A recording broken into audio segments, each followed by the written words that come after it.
প্রত্যন্ত গ্রামাঞ্চলে শিক্ষা ব্যবস্থা পৌঁছে দেওয়ার জন্য সরকারের নতুন কোনো উদ্যোগ আছে কিনা সে ব্যাপারে আমি মাননীয় শিক্ষামন্ত্রীর কাছে জানতে চাই। আমার নির্বাচনী এলাকা নোয়াখালী ৬ হাতিয়া, ওই অঞ্চলে প্রচুর নদী ভাঙনের কারণে প্রতি বছরই অনেক শিক্ষা প্রতিষ্ঠানকে স্থানান্তর করা হচ্ছে, কিন্তু সেই সকল শিক্ষা প্রতিষ্ঠান, প্রাথমিক এবং মাধ্যমিক শিক্ষা প্রতিষ্ঠানগুলো ওগুলা নিয়মিত বরাদ্দ না পাওয়ার কারণে এবং ওই প্রতিষ্ঠানগুলোর শিক্ষার্থী যারা আছে তাদের একটা তালিকা করে তারা ঠিকমতো পরবর্তীতে অন্য কোনো শিক্ষা প্রতিষ্ঠানে ভর্তি হতে পারতেছে কিনা, শুধু হাতিয়া নয়, এরকম নদী ভাঙন প্রবণ যত এলাকা রয়েছে ওই সকল অঞ্চলের শিক্ষার্থীরা ঠিকমতো অন্য শিক্ষা প্রতিষ্ঠানে ভর্তি হচ্ছে কিনা নাকি ঝরে পড়ে যাচ্ছে, এই তালিকা করার জন্য শিক্ষা মন্ত্রণালয়ের পক্ষ থেকে কোনো উদ্যোগ আছে কিনা।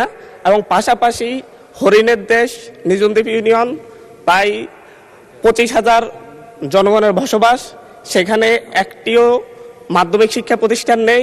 পাশাপাশি সেখানে যে প্রাথমিক শিক্ষা প্রতিষ্ঠানগুলো রয়েছে সেই প্রতিষ্ঠানগুলোতে শিক্ষকের প্রবল সংকট।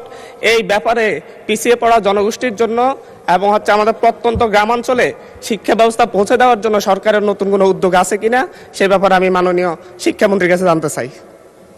মাননীয় শিক্ষামন্ত্রী। মাননীয় সংসদ সদস্যকে অসংখ্য ধন্যবাদ।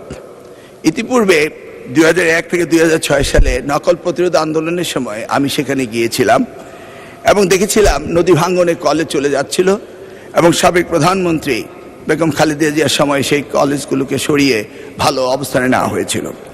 যে সমস্ত প্রতিষ্ঠানগুলো নদী ভেঙে যায় তাৎক্ষণিকভাবে আমরা সেই প্রতিষ্ঠানগুলোকে নতুন করে আমরা তৈরি করি।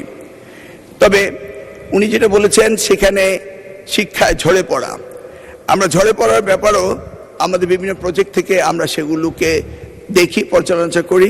উনি যদি লিখিত কোনো নোটিশ দেন তাহলে আমি ওই এলাকার ঝরে পড়ার সংখ্যা, মাধ্যমিক স্কুলের সংখ্যা এবং প্রয়োজন সাপেক্ষে নতুন বিদ্যালয় স্থাপনেরও এই মহান সংসদ থেকে আমরা শিক্ষা মন্ত্রণালয় উদ্যোগ নেব, সেই ব্যাপারে আমরা বলতে পারি।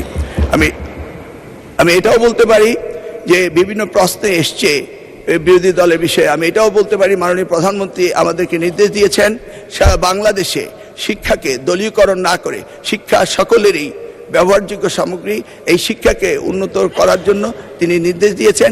সেই আলোকে আমরা ওনার হাতিয়াকে সুন্দর দৃষ্টি নিয়ে আগামী দিনগুলোতে আমরা তার স্কুলের ব্যবস্থা করব বলে আশা করতে পারি।